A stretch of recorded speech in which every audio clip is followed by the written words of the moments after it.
I'm here in the coastline of Spain in Mallorca to test drive Skoda's new offering, the Kodiaq. Now the Kodiaq is a luxury premium SUV and it's Skoda's first step into this segment with an SUV actually. We've seen them do it with the Superb. They've had the luxury offering before and we've seen quite a lot of success with it in the Indian market. Can the Kodiaq build on those strengths? Can it replicate that success? We have to find that out. But this segment of SUV is burgeoning in India, those that don't come from a luxury badge, those that have 7 seats. It's difficult, you have to differentiate yourself, and let's see if the Kodiaq can do that.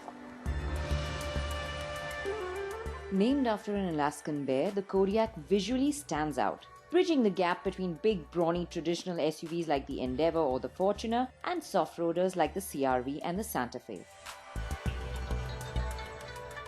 It stands in middle ground with enough muscle to make it brawny but doesn't look huge, and styling makes it look sassy but not soft. Although it is 4.7 meters long, it just doesn't look it. Lots of character lines and taut skinning make it quite athletic, whilst the squared-off wheel arches, a larger-than-life butterfly grille, massive air dam and upright stance in front give it the required beef. There are plenty of stylish details too, like the LED encrusted accents on the headlamps that resemble Czech crystal and the sharply contoured tail lamps that set it apart. It doesn't stand very high off the ground at 187 mm, but it still has enough attitude to make it SUV enough. Kodiaq's looks will attract attention.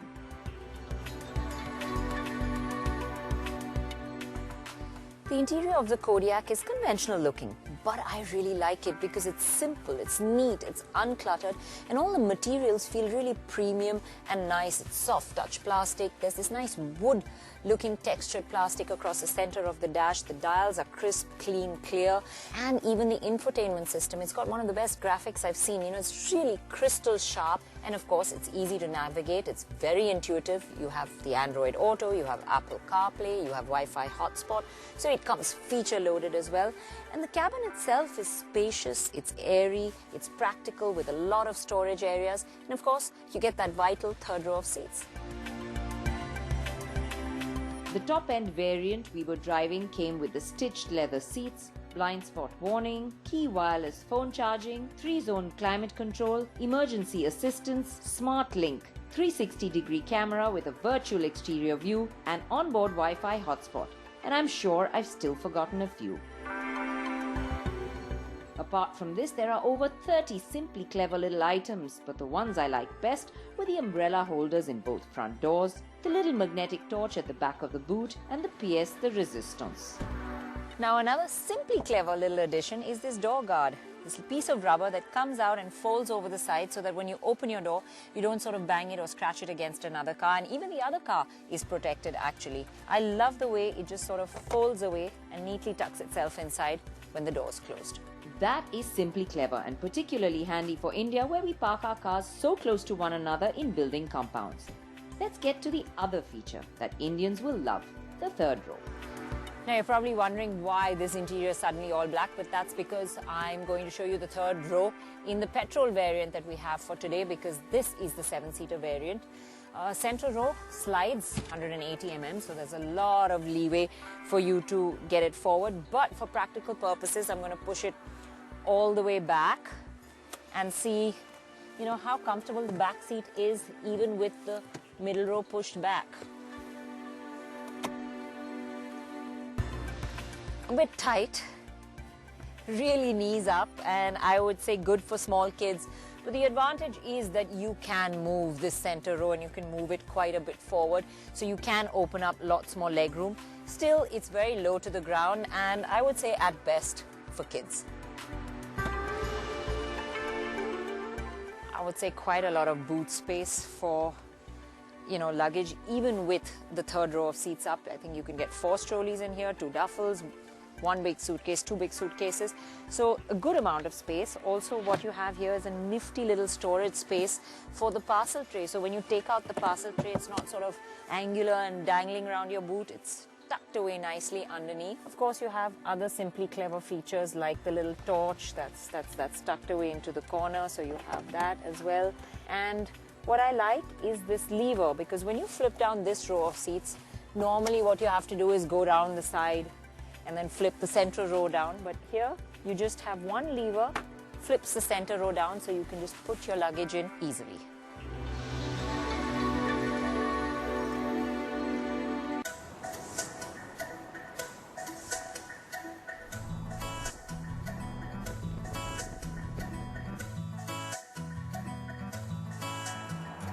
Now, the Kodiaq in Europe is offered with a variety of engine and transmission combinations, but what we are likely to get is the 150 HP 2-litre TDI with 340 Nm of torque and the 2-litre TSI petrol with 180 HP and 250 Nm of torque, both of them with auto transmissions, but a manual may be offered to get an entry price point.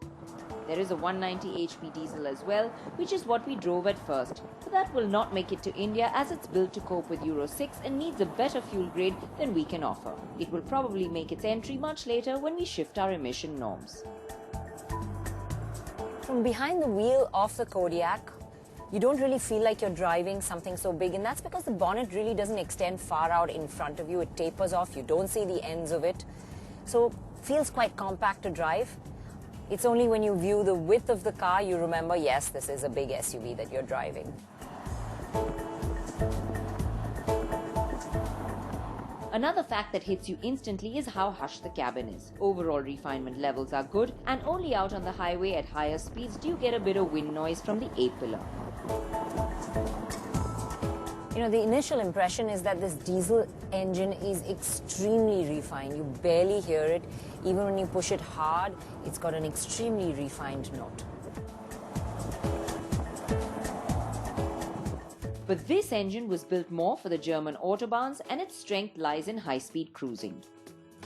Now this diesel engine feels strong enough. It really gets into the meat of the band after about 2000 RPM. Overtakes come easily. The problem is that the power kicks in too high, and coupled with the gearbox, there is pronounced lag at the lower RPMs. If there's one thing, the gearbox is a bit slow to react, but that problem is easily solved. All you need is a quick dab on the paddle shifts when you want to shift down, and then power served up nicely and cleanly.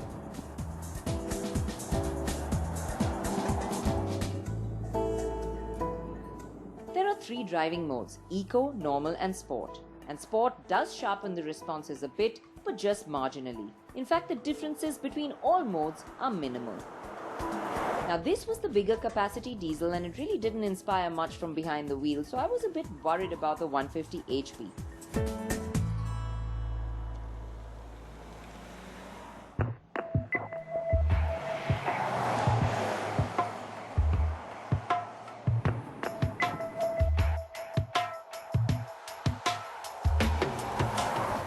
Well, driving the 150 HP diesel now, and there is quite a difference here. In fact, I think it's far more lively, it delivers power much better, and the power comes in much lower down as well, so it's easier to drive, feels more punchy for that reason too, and even the steering feels far better weighted in this version of the car.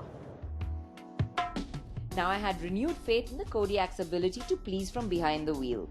This diesel kicked in just shy of 1500 RPM and responded much faster, meaning in our kind of traffic conditions, it would do the job and do it well. At around 1700 kg, the Kodiaq is not heavy, and the 150 HP makes it feel sprightly as it should. The engine is in its comfort zone whether you trundle around or whether you want to stretch its legs. That apart, the steering changes character too and has more heft to it. But notably, we were driving the 2-wheel version.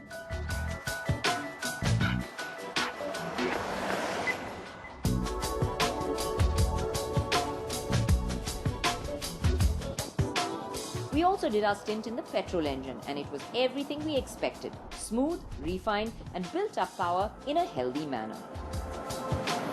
Petrol engine feels nice and lively, it pulls strongly, and even the gearbox feels quicker to react in this combination.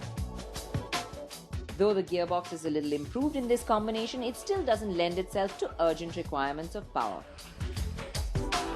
Still, even in the petrol, it's better to use park throttle than flatten your foot to the floor to get more even responses. We even tried the semi-autonomous drive mode, eerie as it was, but this will not make it to India. Now I've got the lane assist on, so every time I try to overtake, I feel this little tug on the steering wheel when I'm going over the dotted lines to bring me back within my lane. When I drive like on the straighter set of road, what I have to do is, and I'll show it to you in just a bit, just lift my hands off the steering wheel, and as you can see, I'm going around a corner, but it is steering me back and keeping me within the lane.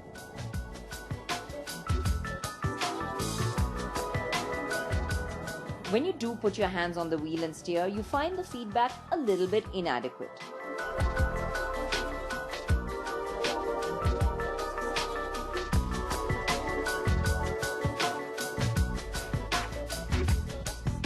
So you see, turning is not really difficult. I had to make a 3 or 4 point turn there, but the steering is light and easy. Now, on the flip side of that, whilst it makes the car feel very easy to maneuver in traffic, out on a highway when you get up to cruising speeds at dead center, there is a certain amount of vagueness. And even when you go around corners, it's quite light. It's not extremely consistent. So it's not a car that you want to take around a winding section of road and drive really enthusiastically. But body roll is really well contained, so it does go around corners at reasonable speeds quite neatly and tidily.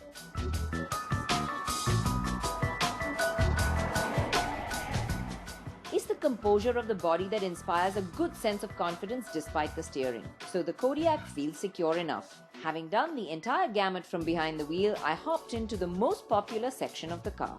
So as you can see, I'm in the 7-seater version, and there is more room in the 5-seater in the middle row, but there is no lack of room at all here in the 7-seat version. He's about 6 foot 1 inch, and look at the amount of space I have. There's ample leg room. I mean, you can fit 2 6-feeters, one behind the other, absolutely comfortably over here as far as space is concerned.